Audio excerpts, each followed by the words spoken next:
Whoever invested into Belisarius Prime, I am deeply sorry for you, and I wish you had waited just a little bit longer because we just got word that William Wallace is coming into the game as an infantry versatility and smite damage commander. He is going to break the game. He is making infantry meta again. And I know you might be thinking, well, didn't Luce do that as well? And the answer is yes, Luce certainly did change the game and basically make infantry one of the best troop types in the open field, which it had never really been besides like KVK2 when you had Alexander the Great and really nobody else. William Wallace is going to drastically change the game. Today we're going to be talking about his skills as well as different pairings you can run and how this is really going to change the open field throughout the rest of 2024. If you guys are new here, this is Gainz Gaming. We make Rise of Kingdoms content, and we're going to dive right in. So first of all, William Wallace, like I said, he is the first commander we've gotten in the game with a smite damage skill tree. Before, like with Luce, you can see we have infantry, versatility, and attack, and now we are getting the smite damage tree added into the game. Now we'll go over the tree today as well, but first I want to go over the different skills. So William Wallace's first skill deals smite damage to a target troop, damage factor of 2400, and then deals extra smite damage to up to 3 enemy troops currently attacking this commander's troop, damage factor 300. Now a lot of people thought that this was AoE, but it is not. The best way I can kind of describe this is it is kind of similar to Herald. When Herald gets surrounded, he has a chance to do damage to everybody attacking him from his active skill. So this is kind of the same thing. If this commander is swarmed, it has a chance to do extra damage, a little bit more anti-swarm on the march, which is great in the open field. Now his second skill, while his commander's troop is on the map, so this does not include in a flag, in a garrison, or in a node, only on the map, infantry units in their troop will gain 10% health, 30% attack, and 20% march speed. So really good stats right there. I love the march speed because this commander is essentially replacing Alexander the Great. So having the extra march speed is definitely good because that was one thing that Alexander the Great brought to the table. And you can see here, William is also bringing that to the table. I wish the health and attack were switched around, but obviously stats are stats and any stats are going to be good. Now when we go on to his third skill, this commander's troop takes 10% less normal damage. This includes smite damage. Whenever this commander's troop deals smite damage with a damage factor greater than 1000, there is an 80% chance that the damage will be increased by 40%. That is crazy. Now, one thing we do have to note is that does not include the anti-swarm on his first skill because that is a damage factor of 300, not over 1000. And since he's going to be a very good pairing with Luce, I do want to talk about Luce's third skill, which has a damage factor of 300. This will also not count in that skill, so make sure you guys know that as well. But overall, 40% damage increase is absolutely insane. So once you get hooked on somebody, you are going to absolutely obliterate them on the field. His fourth skill is kind of I mean, like I said, stats are stats, but this one is pretty underwhelming. When attacking a troop on the map, so this does not include a garrison, does not include a node, only when you're attacking someone on the map. This should include a rally though if you're attacking a rally.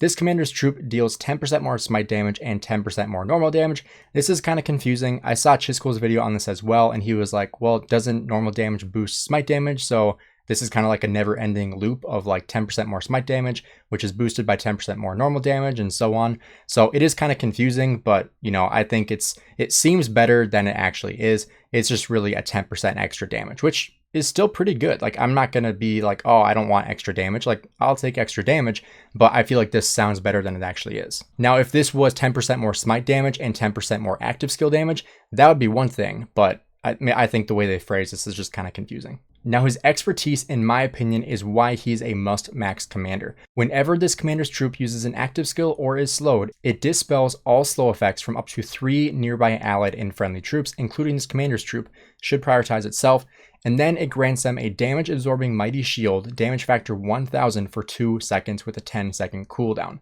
This will be unlocked when you max everything out. So this is insane because not only are you getting rid of the march speed reduction on your march and your other allied marches, it could even be your own marches. I'm assuming it's going to prioritize your own. So if you're running 3 marches in the open field, it will help all 3 of your marches and you will not be slowed whatsoever, which is amazing. And there are so many commanders that are really good in the open field because they can slow the enemy. Like William the First, for example, is a great one that has the ability to slow the enemy. One thing I saw people questioning was, well, do we still get a damage absorbing shield if we are not being slowed? But if you read the full skill again, whenever this commander's troop uses an active skill or is slowed, it dispels the slows and then grants them a damage absorbing mighty shield.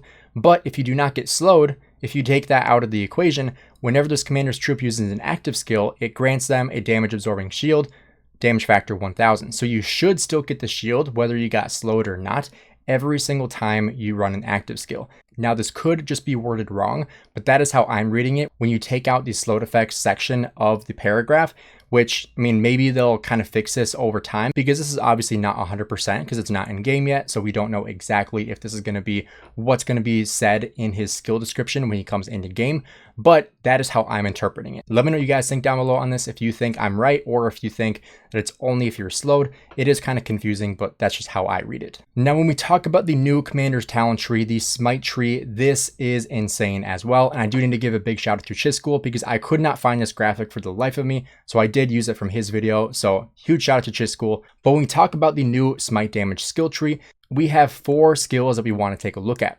The first one is to the bitter end. This costs 3 points.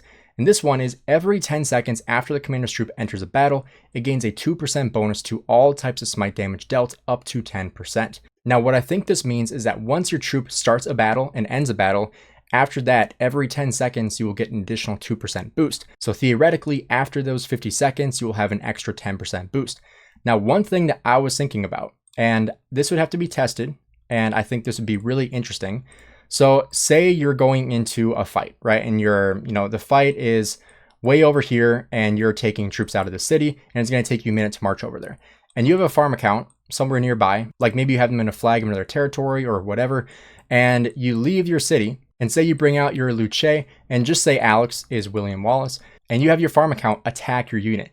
You just entered battle and then you march a minute over, you are getting that extra 2% every 10 seconds. This theoretically should be the case, kind of like Hookah Bing. If you look at Hookah Bing's skill, like people will leave their city and just not go into battle for the first 30 seconds because of his skill. Where if this commander's troop has been on the map for more than 30 seconds and has fought in at least one battle already or has previously triggered the autumn wind effects, you get these extra bonuses. And so I think that's one thing that you could kind of do to mitigate the extra damage you're going to get from that skill.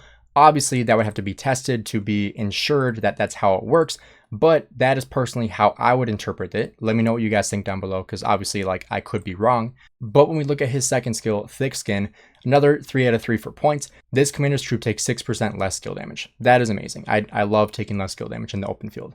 The third skill, Fight or Flight, 3 out of 3 points again. Whenever this commander's troop deals any type of smite damage, all troops hit by the damage lose 45 rage. That is insane. If you pair this with Luce, this is absolutely broken. Because if we take a look at Luce, I mean, obviously he is doing AoE damage, right? But he's also doing it to 5 enemy units. And so if you are hitting 5 enemy units with Luce, every single time you're doing that, you're reducing their rage by 45 rage. That is gangbuster. And then if you're getting swarmed down, because obviously you're not going to have Luce primary, you're going to have William Wallace primary. When you get swarmed down, you're doing even more damage because of that first skill when it talks about doing extra damage to the commanders that are surrounding you. And so when we take a look at that, that is even bigger because you're doing more damage and reducing their rage as well. Because every single time you deal smite damage, you are reducing their rage. That is insane. And the fact that it's only 3 points is even bigger.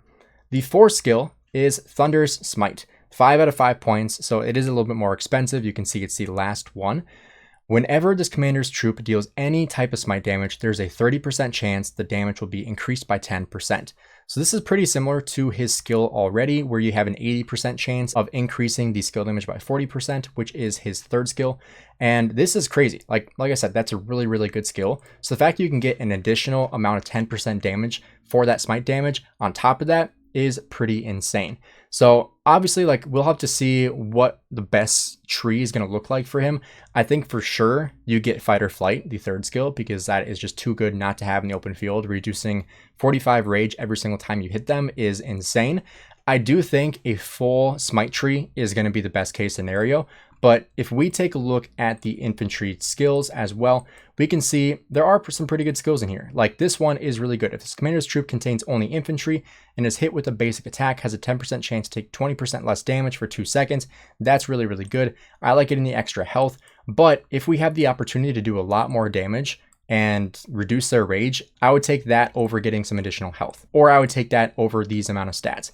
I think honestly, like you could probably get all the way into the Smite tree and then still get the hold the line. I think that would be a really good play.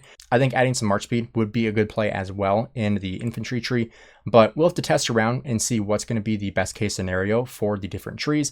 But let me know what you guys think down below about the new Smite tree. If you think this is just gangbuster, I think that this is going to be the future of Rise of Kingdoms, specifically in Infantry. Because, you know, obviously we have gotten 3 new Infantry commanders that have Smite damage, and now we are also getting more legendary commanders in Engineering that have Smite damage. And so, you know, over time, I think Smite damage is going to be the future because, you know, obviously we are seeing a lot more influx of Smite damage commanders, and they are all very, very good. Now, I do want to talk a little bit about the pairings because that is obviously going to be very important.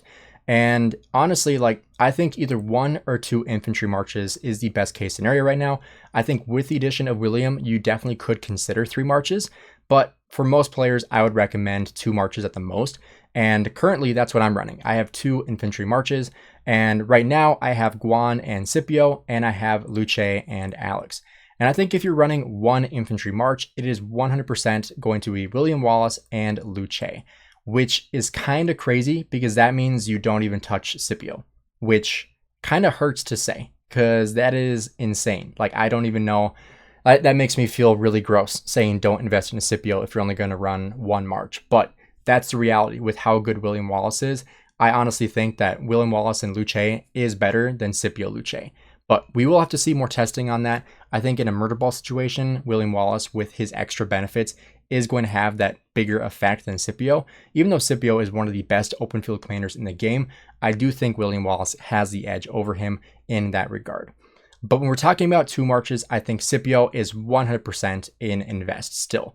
He, I think, is the 3rd best infantry commander in the game after William Wallace and Luce. And so then obviously you have abilities to invest into another commander with Scipio. And I think there are a bunch of different options you have. Obviously, Guan and Scipio is a great pair in the open field. Having the silence with Guan Yu is huge, but if you're worried more about just getting more kills, then Alexander the Great could still be viable in Season of Conquest for your pairing with Scipio Prime. Now, when it comes to using Alex, like, obviously, if you don't have him invested into yet, I would probably pump the brakes and not invest into him at this point because I think there are better options than a KVK2 commander. Even though he is still very, very good in Season of Conquest, I still wouldn't put gold heads into him at this point. Maybe 5-5-1-1 could be a good opportunity for you to use Alex and then, you know, save the rest of the heads. But I think there are better options out there for your Scipio, such as Guan Yu, such as Sargon, and even Gorgo. I think Gorgo still is in the conversation as well for maybe a top 3 pairings. I think if you are going to run 3 infantry pairings, I honestly think what you would run is potentially William Wallace and Luce. You could run Guan and Scipio, and then you could run Gorgo and Alex. Another one you could run, you could stick with your Luce and Alex, you could do Guan and Scipio, and you could run William Wallace with Gorgo. I do think that's somewhat good, but honestly, like at this point, I would still probably stick at 2 infantry marches because I do think that that's the meta. But obviously, there are going to be some people with 7 marches. They're going to have way more ability to run more than 2 infantry marches, which in that case, like they are probably going to be able to run 3 infantry marches and maybe 2 cav and 2 archers or whatever they want to do with that. But for most players, I would say 1 or 2 infantry marches is the best case scenario. Let me know what you guys think about William Wallace and if you are going to expertise him. Personally, I am definitely planning expertise in William. I think he is 100% going to be worth it because I think just the benefit you get in the open field from him is going to be crazy, crazy good. It will be sad though, losing my Alexander the Great because my plan is going to be running William Wallace and Luce and Guan and Scipio. There is a conversation there as well where should I max my Guan? Probably not, even though I will have the gold heads to do so because I'll be maxing Herman Prime and then maxing William Wallace when he comes into the game. And I'll have plenty of gold heads left over as well, like an additional 500, which then I could spend the 300 it will take to get Guan Yu maxed out and still have 200 left over. But honestly, I don't think that's going to be worth it either.